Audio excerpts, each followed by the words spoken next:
서학개미 실망시키지 않았다. 테슬라 1분기에만 68% 주가가 상승.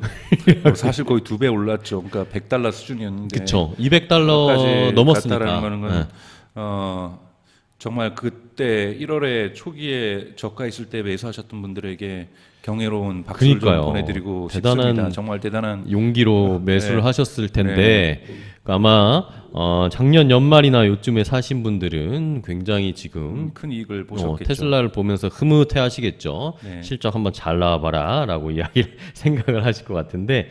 저도 왜 그때 돈이 없었는가, 그때 왜 용기를 내지 못했는가 많이 후회하고 있습니다. 그러니까요. 저도 뭐 당장 지난주에 $200 넘기 전에 샀어야 되는데 왜 안 샀을까 이런 생각을 하고 있는데, 자 다음 뉴스는 텍사스 공장 주당 전기차 생산량을 4,000대를 달성했다라는 소식이었습니다.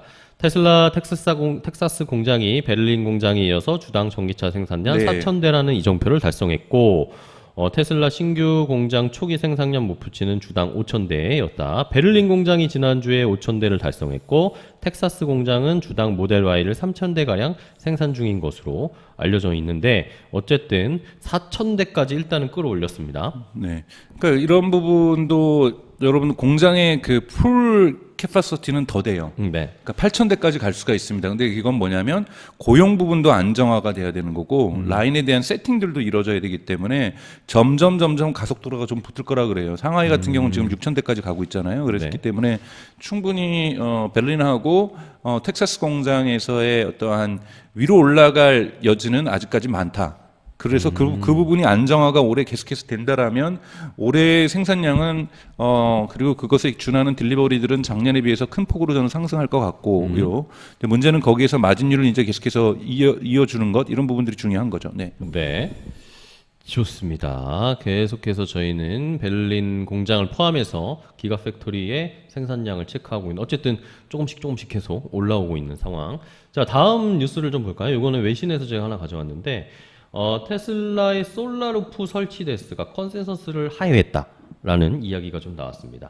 테슬라가 약 3,000개 솔라루프를 미국의 전역에 설치했다고 했는데, 주당 1,000개 솔라루프를 설치하겠다고 테슬라가 이야기했던 적이 있는데, 이게 목표치와 전망치에 좀 모자랐다라는 그런 이야기였는데, 요거는 어떻게 봐야 될까요, 저희가? 뭐 이거는 이제 실적이 안 좋았다고 볼 수는 있지만 지금 이제 미국에서 광풍이라고까지 얘기할 정도는 아니지만 대단히 큰 인기가 있는 게, 저 형도 미국에 살면서 테슬라 솔라 루프를 달았는데, 그러니까 물론 테슬라만 있는 건 아니에요, 솔라 루프 같은 경우. 근데 지금 미국도 그렇고 중국도 그렇고 이 루프에다가 이 솔라 루프를 다는 것이 되게 큰 유행이거든요. 그래서 특히 이제 단독주택이 많은 경우를 우리가 고려한다라면, 그래서 계속해서 이 시장은 커져 나갈 뿐이라고 저는 생각이 드는데, 이것 자체가 크진 않다고 봐요. 왜냐하면 메가팩이라든지 에너지 산업에서 조금 더 규모가 있는 산업들에서 매출을 얼마나 내느냐. 그래서 올해 1, 4분기 때도 한번 에너지 비즈니스에서 테슬라가 4, 4분기 대비 어느 정도 성장하는지를 한번 지켜보죠. 솔라루프에서는 마이너스가 아니라 예상치, 시장의 컨센서스 하회한다 할지라도 전체적으로 저는 에너지 비즈니스에서 좋은 성적을 냈을 거라고 기대를 하고 있습니다. 그렇기 때문에 에너지 비즈니스가 4, 4분기 대비 얼마나 성장하는지를 지켜보는 것도 이번 1, 4분기 그러니까 성적 발표에 있어서 어닝 발표에 있어서 되게 우리가 지켜봐야 될 관심 포인트다. 이 부분 말씀을 좀 드리겠습니다. 좋습니다. 네. 박사님이 계속 강조하셨고, 저희가 메가팩도 한번 딥하게 이야기를 들어봤었죠. 과연 이번 1분기 어닝 발표 때는 이 관련해서 에너지 부분에 관련된 실적이 뭔가 눈에 보이는 숫자들이 나올 것인가, 이런 것들도 굉장히 중요하다. 우리 구독자분들도 관심이 많으십니다. 아까 에너지 분야는 막 이렇게 질문들 막 주셨는데, 어떻게 실적 발표 때 이번에는 숫자가 나오는지 한번 지켜볼게요. 자, 다음은 아까 말씀해 주신 세미트럭 이야기를 조금 해봐야 되겠는데, 아까 살짝 얘기해 주셨는데, 일단은 리콜 이야기가 좀 나오긴 했습니다.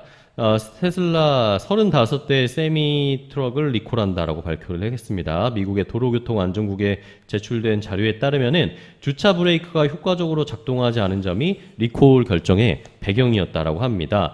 이러면서 테슬라가 리콜한 차량의 주차 브레이크 밸브를 교체해서 다시 반납을 해주겠다, 교체해주겠다라고 이야기를 했답니다.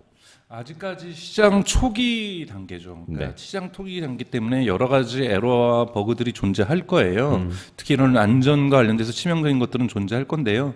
이런 부분들은 여러분 이러한 리콜 같은 경우에는 1년에도 헌드레드 자동차 전체 기업 그쵸? 브랜드를 따지면 네. 일어나고 있습니다. 그래서 물론 이런 것도 없을수록 좋은데 이런 부분 그 자체가 치명적이라고 볼 수는 없어요. 그러니까 시장을 확대하는 데 있어서 세미트럭 자체가 이미 시장에서 안전국에서의 테스트를 통과를 했기 때문에 지금 판매가 되고 있는 거기 때문에요.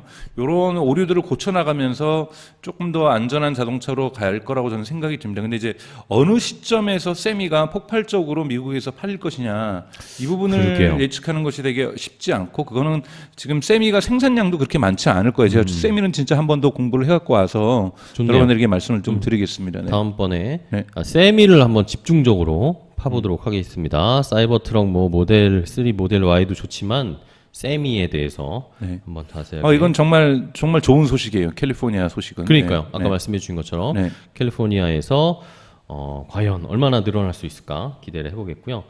자, 다음 마지막으로 하나 더 볼 기사는 자.